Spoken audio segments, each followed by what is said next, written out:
Semangat pagi, Assalamualaikum warahmatullahi wabarakatuh. Hari ini tanggal 26 Juni 2025 adalah merupakan peringatan Hari Anti Narkotika Internasional atau HANI yang masih merupakan isu yang sangat menarik dan relevan untuk dibicarakan. Ya, oke teman, semakin penting setiap tahunnya harus kita peringati. Bahkan 1 bulan sebelumnya semestinya ya. Penyuluhan harus digalakkan, door to door, setiap ketemu siapa minimal 5 menit kita sosialisasikan presentasi tentang bahaya narkoba dan pencegahan peredarannya, seperti itu. Jadi mengapa HANI atau Hari Anti Narkotika Internasional ya masih harus dibahas terus-menerus ya, jangan ada bosannya ya. Karena peredarannya begitu masif di pojok-pojok kampung, ternyata anak-anak muda, remaja, putra dan putri sudah merasakan dan mengkonsumsi ini. Banyak sekali ternyata ya. Ancaman narkotika tidak pernah reda. Peredaran narkotika ini makin modern, makin canggih melalui jalur digital ya. Kurir kecil bahkan diselundupkan dalam bentuk apa saja. Kayu, makanan, boneka, sepatu ya, permen, bentuk cair atau makanan. Remaja dan generasi muda tetap menjadi target utama ya. HANI, Hari Anti Narkotika Internasional ini ya tiap tahun harus disuarakan, menyesuaikan isu global ya. Dan misalnya temanya ketahanan keluarga, rehabilitasi dan pencegahan berbasis komunitas ya. Itu seperti itu. Dan hari ini adalah tanggal 26 Juni itu yang harus disuarakan, baik kampanye di perempatan-perempatan jalan, kampanye dengan sound system, ada yang simposium, diskusi, ya. Apapun itu, mana yang lebih mengena, mana yang lebih mengingatkan warga Indonesia tentang banyaknya, maraknya peredaran ini yang mengkonsumsi itu juga sangat masif, ya. Indonesia masih termasuk negara yang menghadapi darurat narkoba. Ya, Anda lihatlah, pantau kiri kanan Anda. Putra-putri Anda yang tidak menggunakan pasti tahu, bisa bercerita teman-temannya, kok tahu-tahu kurus, kok tahu-tahu matanya cekung, kok malah nawari. Nah, seperti itu. Tanya sama putra-putri Anda, ya. Dan nasihati, barang ini barang haram dan ganjarannya, penjaranya itu berat ya, seperti itu, dan bisa membunuh yang mengkonsumsi, seperti itu ya. Rusaknya moral dan masa depan generasi muda ya. Jadi luar biasa, ini yang penting ya. Bukan hanya tiap tahun sebenarnya, bukan tiap tahun sekali. Penyuluhan tentang bahaya narkoba ini harus setiap saat ya. Orang tua sangat berperan penuh untuk menasihati tentang bahaya ini, seperti itu ya. Sebagai materi sosialisasi bahaya narkoba di sekolah dan madrasah, guru-guru harus paham akan bahaya ini ya.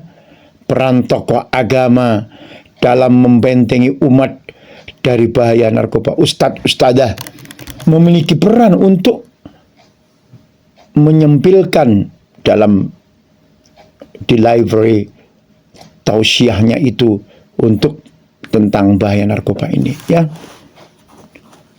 Memperkuat ketahanan keluarga. Orang tua harus betul-betul menjaga anaknya dalam pergaulannya agar tidak mudah terjerumus ke dalam bisnis narkoba, konsumsi narkoba ini, ya.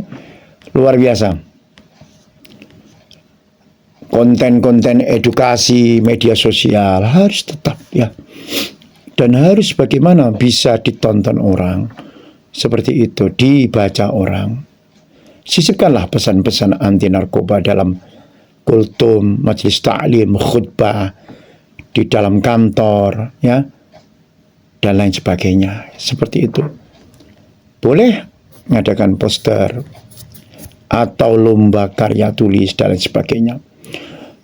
Jadi HANI, Hari Anti Narkotika Internasional, itu bukan hanya sekadar peringatan seremonial saja, tetapi refleksi bahwa perang terhadap narkoba masih harus terus berlangsung setiap saat, setiap waktu, ya, termasuk setiap bulan, minggu, dan tahun, ya.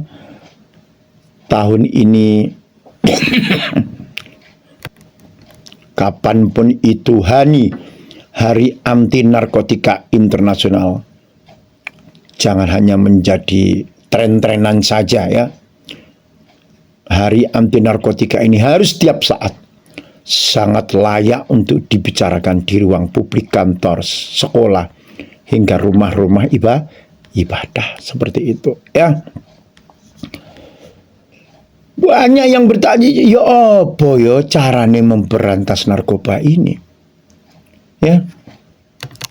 Jadi terus terang bahwa untuk memberantas, memerangi narkoba itu tidak hanya cukup dengan menangkap pengedar, tetapi harus ada pencegahan preventif. Guru-guru harus paham tentang narkoba ini, pencegahannya, bahayanya, ya, jumlah-jumlah yang menjadi korban penangkapan atau tangkapan-tangkapan harus tahu, seperti itu, ya. Masyarakat juga harus tahu.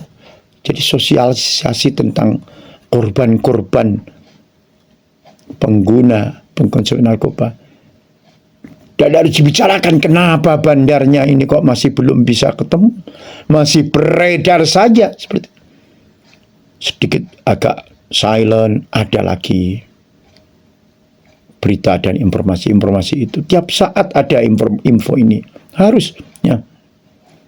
Kampanye media sosial seperti saya ini, ya, penyuluhan dari agama apapun, ya, khutbah agama, ya, seperti itu, meningkatkan kesadaran bahaya narkoba sejak awal. Apalagi cara memberantas, ya, dengan represif, pemberantasan, penangkapan, penggerbekan, dan penindakan hukum oleh polisi dan BNN harus ada, tidak boleh disepelekan. Itu berperan besar itu, ya, untuk efek jera dan menginformasikan bahwa hukuman untuk para pengedar, ya, terutama betul-betul berat, ya. Petugas juga jangan sampai mau disuap, siapapun jangan sampai mau disuap untuk peredarnya, untuk peredaran narkoba ini, ya. Sindikat besar, sindikat kecil harus tetap, ya, harus tetap dikejar, dan lain sebagainya, ya. Pemerangnya dengan cara kuratif juga, rehabilitasi, ya, penyembuhan maksudnya, menyembuhkan pengguna yang kecanduan, program rehabilitasi medis dan sosial. Lalu bagaimana lagi? reintegrasi sosial, membantu mantan pengguna kembali ke masyarakat dengan wirausaha, kerja, dan pembinaan. Lalu apalagi memerangi dan memberantas deteksi ya dini dan monitoring tes urin berkala. Relawan-relawan anti narkoba itu harus betul-betul ada ya. Aktivis-aktivis sistem informasi masyarakat seperti itu. P4GN organisasi ini harus berperan ya. Pencegahan, pemberantasan penyalahgunaan dan peredaran gelap narkoba. Itu seperti itu. Yang dibentuk oleh BNN, Badan Narkotika Nasional. Jangan malah diam ya. Yang bergerak dalam organisasi ini. Ya. Saya yakin mereka sangat aktif ya. Tapi jangan ada kesan-kesan bahwa kita tenang ya. Tetap harus menelusup kemana-mana. Adakan penelitian, penyergapan, terus kemudian rehabilitasi dan lain sebagainya ya. BNN, BNNP, BNNK di tingkat provinsi dan kabupaten harus betul-betul tiap hari, tiap saat harus ada kegiatan aktif ya, penyuluhan, pengarahan untuk rehabilitasi, pengawasan ya, menuju ke komunitas masyarakat dan sebagainya. Semua aktivis organisasi anti narkotika apa saja seperti itu untuk mengedukasi masyarakat, membentuk kader atau relawan anti narkoba, melakukan advokasi kebijakan lokal, perdes anti narkotika, narkoba misalnya seperti itu, memonitor dan melaporkan aktivitas mencurigakan. Ya. Mengapa narkoba masih merajalela di pelosok-pelosok kampung, di desa-desa, di daerah kelurahan-kelurahan? Di antaranya memang kurangnya edukasi dan informasi. Keengganan untuk membicarakan ini itu juga termasuk ya, edukasi berkurang, informasi berkurang. Banyak warga yang terutama orang tuanya itu belum tahu jenis dan bahaya narkoba modern. Bahwa di situ ada tembakau gorila, ada sabu cair, ada ganja cair, ada zat-zat adiktif itu, ya. Seperti itu. Lokasi terpencil, kadang sedikit patroli. Jadi patroli narkoba miras ini harus ada, seperti itu. Ya, masyarakat jangan diam pokoknya ya. Kalau ada hal-hal yang mencurigakan, laporkan ya ke polisi, ke BNN dan lain sebagainya. Kalau memang meresahkan ya, seperti itu. Warga tergiur jadi kurir atau pemakai karena iming-iming uang muda dan lain sebagainya ya. Peran tokoh masyarakat agama itu penting, harus disisipkan dalam setiap omongannya itu, seperti itu ya. Modus makin canggih dan silent ya, peredaran lewat medsos, jasa kurir yang sering disamarkan dalam apa saja, makanan, minuman, boneka, sepatu, tas, apa saja kita sudah sangat mengetahui lewat media-media seperti itu. Jadi rekan-rekan semua yang ada di mana saja ya, hari ini harus kita bicarakan ini. Harus ada pendekatan komunitas, bentuk relawan desa bersih narkoba. Ya, bangun komunitas anak muda produktif, musik, ya, olahraga, usaha kecil, adakan pengajian majelis taklim posyandu remaja dengan materi anti narkoba. Keterlibatan tokoh agama RT RW juga ya harus diselipkan dakwah anti narkoba ini. harus belajar terus tentang ini, ya, bahayanya, pencegahannya. Ya, ada lingkar kontrol sosial misalnya di lingkungan RT RW. Sekolah itu harus tiap hari bahkan harus ada. Guru matematika juga ngomongkan ini, ya, bahaya ini, seperti itu, ya. Dan posyandu, ya, madrasah-madrasah harus ada juga dukungan Pemda, ya, dan BNN. Ya, jangan sampai malah karyawan Pemda atau karyawan BNN terjerumus dalam ini juga, jangan sampai, ya, seperti itu. Atau petugas apa saja, jangan sampai lah. Akhirnya kepercayaan atau trust masyarakat, waduh, kurang, ya. Trustnya tidak ada nanti. Jangan sampai polisi atau juga TNI menggunakan narkoba ini, seperti itu, ya. Hukumannya malah lebih berat, seperti itu, ya. Pemda membentuk satgas desa anti narkoba, ya. Walaupun memikirkan yang lain, tapi tetap ini bahaya masif, ya. Anak-anak muda banyak mengenal ini, mengkonsumsi ini, seperti itu, ya. Telitilah di sekitar kiri kanan Anda itu, ya. Biasanya ada info-info, biasanya seperti itu, ya. Ajukan pelatihan kader P4GN ke BNNK, BNNB, seperti itu, ya. Betul-betul peredaran narkoba ini tidak akan berhenti, ya, tidak akan berhenti walaupun dengan penjara misalnya, ya. Tapi dengan kesadaran kolektif seluruh unsur, pemerintah, aparat, keluarga, sekolah, dan tokoh agama ini bisalah, ya, untuk menutup peredaran narkoba ini. Makanya organisasi P4GN itu sangat penting, ya, sebagai ujung tombak gerakan ini, terutama di kampung-kampung yang justru sering jadi ladang empuk bagi sindikat-sindikat narkoba. Seperti itu, ya. Seperti itu. Di kalangan anak muda yang bekerja apa aja, baik kasar atau buruh atau kantor, sering dijadikan sindikat narkoba, ya. Target utama sindikat narkoba, seperti itu. Baik pria maupun wanita, ya.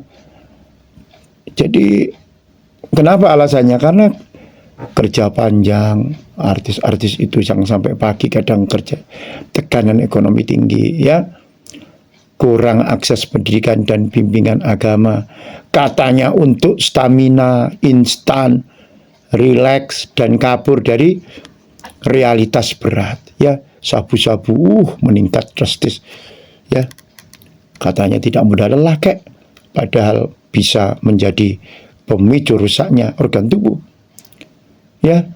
Bisa gila, rusak organ, bisa halusinasi, paranoid, bengong, ngoceh sendiri, marah yang ekstrim, seperti itu. Jadi biar kuat kerja lembur katanya, biar stamina oke, katanya seperti itu. Tembakau gerila atau yang sintesis, efeknya yang seperti ganja itu berbahaya, lebih berbahaya, bisa bikin kejang-kejang mati, ya, hilang kesadaran, murah hadang, ya. Katanya mudah dibeli lewat medsos, online shop, disamarkan kadang sebagai apa, rokok elektrik atau permen. Kanabis, ganja itu bisa bikin addicted atau ketergantungan dan gangguan mental, ya. Ya, ekstasi, pil happy, ya, 5, pil koplo itu di pesta-pesta, ya. Hati-hati dengan calon-calon istri, calon-calon suami Anda, ya, yang dari luar misalnya atau dari mana aja, tetap harus ada apa, gerakan sehat itu, caatin, harus ke puskesmas dan lain sebagainya, ya. Obat-obatan yang disalahgunakan, ya, obatan-obatan legal yang ada tramadol, dextro, Triheksi, penidil, komix dan lain-lain, ya, disalahgunakan seperti itu. Sering dicampur jadi telolet, pil sapi atau campuran minuman keras, ya, seperti itu. Mengapa terjadi seperti ini? Terkadang ya budaya malu dan diam. Warga itu paham sebenarnya. Anak-anak Anda itu paham bahwa teman-temannya menggunakan narkoba, tapi tidak berani lapor, sehingga di desa itu pemudanya banyak yang menggunakan. Pengedar itu menyamar sebagai warga biasa, ya, seringkali anak muda sendiri, ya, seperti itu. Bentuklah Satgas Anti Narkoba, ya, wilayah kampung harus ada sentuhan edukasi langsung, ya. Ciri-cirinya kan perilaku berubah drastis, tiba-tiba pendiam atau sangat agresif, sering menghilang di malam hari, ya. Penampilan fisiknya mata merah, aneh ya. Berat badan turun, nafsu makan hilang, bolos kerja, sering sakit alasan tak jelas, ya. Punya teman yang mencurigakan, geng ditutup-tutupan misalnya, ya, ada sedotan, pipet, korek, botol kecil, plastik klip, ya, sisa tembakau warnanya mencolok. Itu seperti itu dulu. Edukasi masih berulang-ulang harus dilakukan, ya. Terus ngomonglah seperti itu. Seperti itu. Libatkan tokoh-tokoh, ya, lokal. Bukan hanya polisi atau guru, ya. Orang tuanya itu penting. Seperti itu, ya. Jadi deteksi dan tes urin acak itu di tempat kerja, tempat sekolahan, madrasah, ya, bahkan pesantren bisa izin dulu, tapi ya bekerja sama dengan puskesmas, BNNK, seperti itu. Pendekatan psikologis, pendekatan religi ini harus, itu seperti ini. Banyak pengguna muda tidak bahagia, luka batin, bahkan ada yang bunuh diri, ya, tidak punya harapan, seperti itu. Mau berhenti tapi masih kecanduan, ya, kemudian harus dekat misalnya. Kalau pulang ke warga bagaimana? Ada, ya, jangan sampai ada lagi lah bunuh-bunuh diri seperti itu, ya. Seperti itu, luar biasa, ya. Jadi perlawanan itu harus ada, peran orang tua harus ada, ya. Orang tua harus paham ada jenis narkoba modern, cair, pape, tembakau, gorila, atau pil penenang. Tanda-tandanya anaknya memakai karena narkoba sekarang bisa tidak berbau, ya, atau tak terlihat jelas efeknya, ya. Nah, itu harus ada komunikasi, ya, dengan anak-anak remaja. Anak-anak remaja, pemuda harus tetap kita dampingi. Jangan terlalu sibuk kerja dan lain sebagainya, ya. Sehingga waktu untuk mendidik anak minim banget. Harus didampingi, diajak ngobrol seperti itu, ya. Kalau tidak diajak ngobrol, kerja mulu, anak-anak cari pelarian, ya. Pelarian keluar rumah, akhirnya ke teman, lingkungan bebas, berteman dengan yang salah, tanpa disaring oleh bimbingan keluarga, ya. Seharusnya orang tua, guru juga menjadi pelindung emosional dan spiritual anak. Orang tua menjadi pendidik pertama, dilanjutkan oleh guru-guru, ya.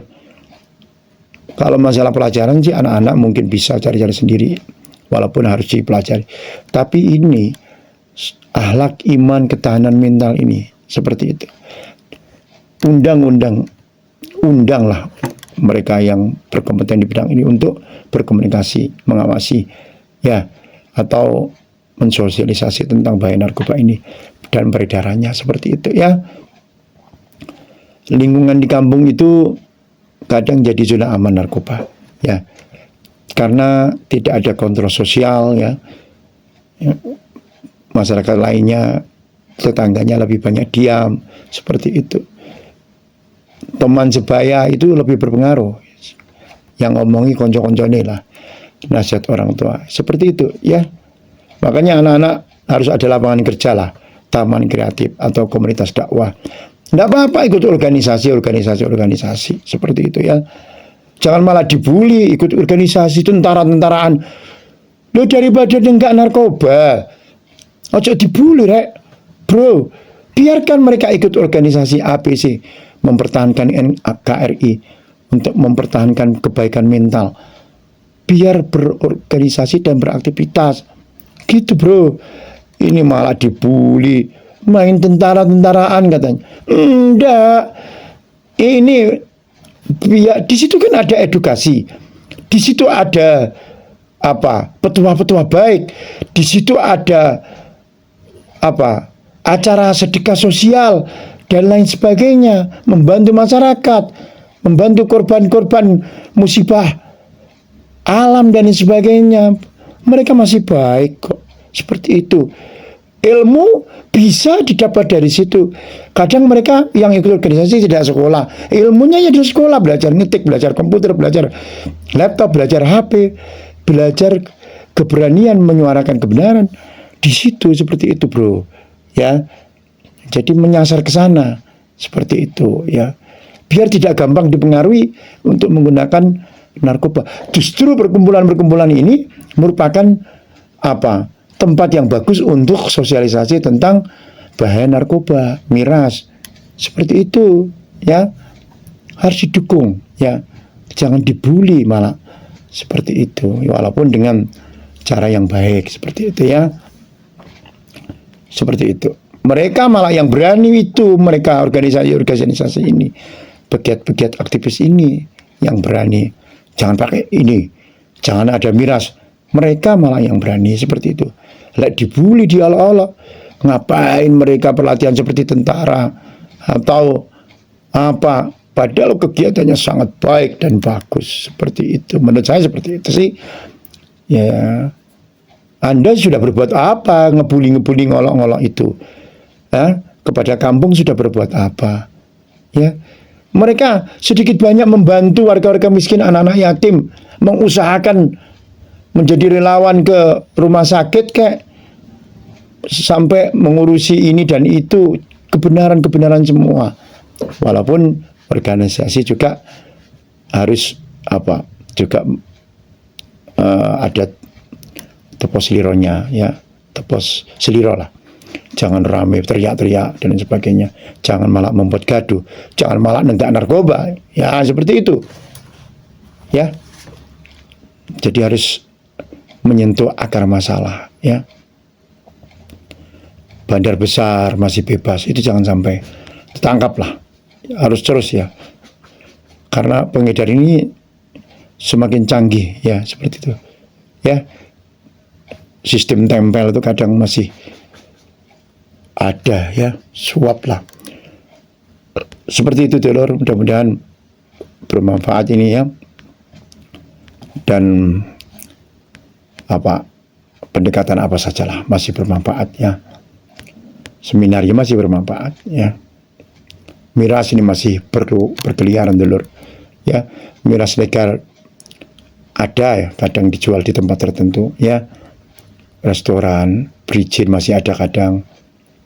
Ya, realita pahit ini, hotel, klub malam ya. Daerah wisata miras koyok-koyok dibiarkan ya, demi alasan ekonomi dan lain sebagainya. Miras oplosan dan ilegal juga menjamur ya. Ini lebih berbahaya seperti itu. Harus tegas ya. Ya, walaupun terkesan dualisme hukum, ada regulasi undang-undang dan perda yang melarang, tapi juga ada kelonggaran di sektor pariwisata. Ini ya, janganlah ya. Jadi kadang ekonomi dan turisme ya dijadikan apa? Alasan kompromi. Tidak ada kompromi sebenarnya ya. Miras pintu gerbang ke narkoba. Banyak anak muda mulai dari miras ini ya, lalu beralih ke ABC, sabu, ganja, pil dan sebagainya, seperti itu ya. Seperti itu. Kenapa kok beredar masih tinggi sekali? Karena permintaan tinggi. Ada oknum-oknum yang terlibat, tutup mata misalnya ya.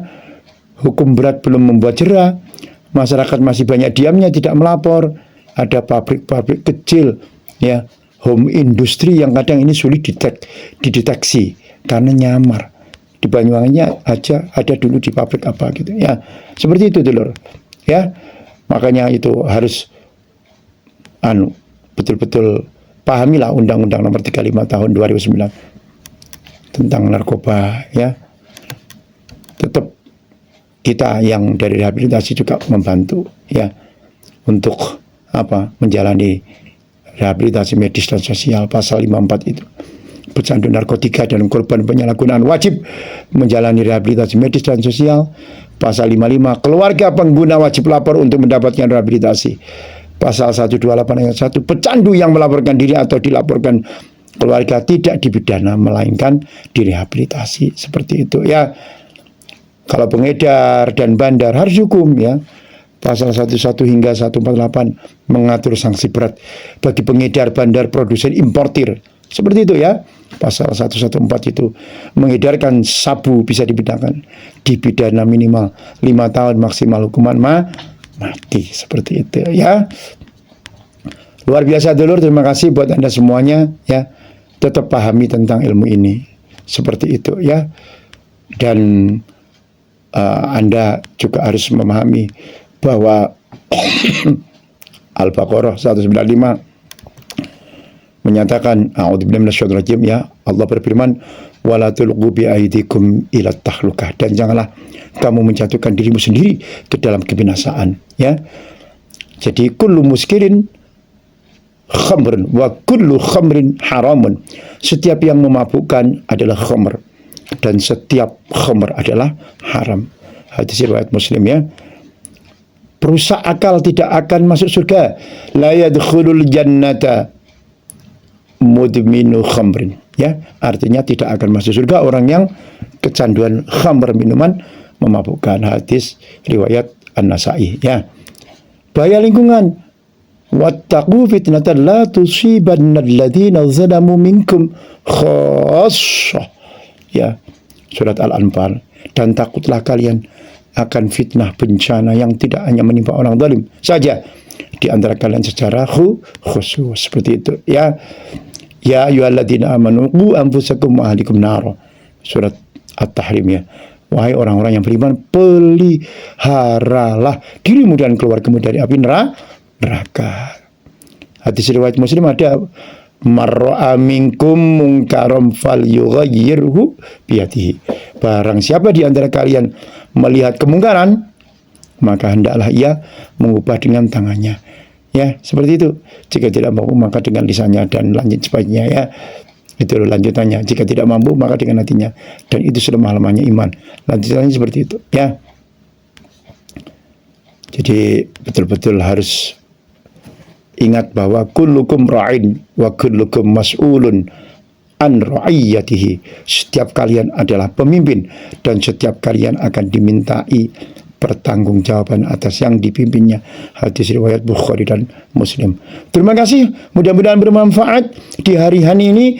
Tetap semangat untuk menyuarakan bahaya narkoba ini ya, dan perusak mental ini, barang haram ini jangan sampai beredar lagi seperti itu di masyarakat kita lah. Seperti itu, jangan diam ya. Wallahul muwaffiq ila aqwamit thoriq. Wassalamualaikum warahmatullahi wabarakatuh.